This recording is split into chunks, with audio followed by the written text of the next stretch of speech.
Les chaînes musculaires et articulaires, notion de base. Le thorax est affaissé en expire. Émotivité, manque de motivation. Le thorax est maintenu en inspire. Besoin d'idéal.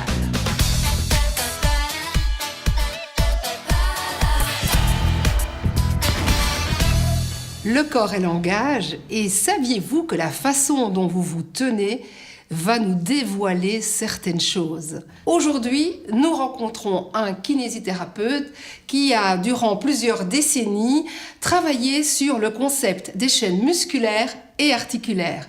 Il est aussi directeur d'un centre de formation professionnelle où il dispense, pour les kinés, tout son savoir. Philippe, bonjour.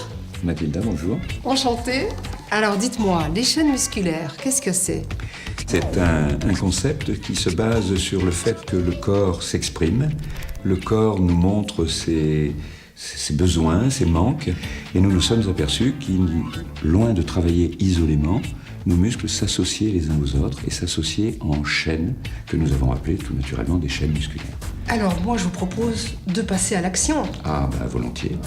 Alors en position debout et de face, je vais observer mon sujet et ça va me donner surtout des indications quant aux asymétries, ce qui sera différent d'un côté par rapport à l'autre. Cette asymétrie peut révéler des compétitions entre chaînes musculaires, parce que c'est facile. Ça coince. C'est facile, mais ça coince un peu. Hein.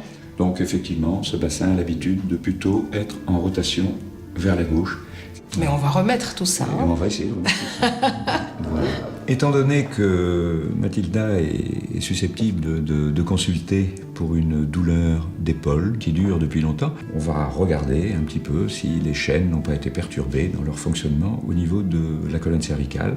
Donc la première chose que je vais tester, c'est la position de la masse céphalique, c'est-à-dire de la tête, sur cette colonne cervicale.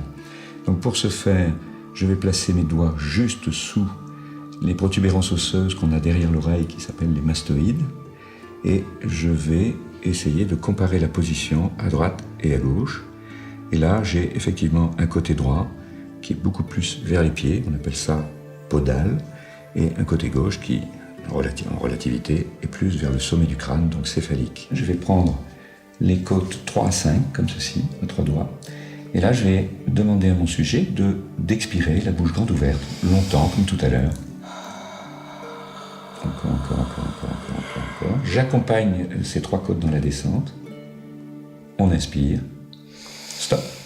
J'empêche qu'elle remonte.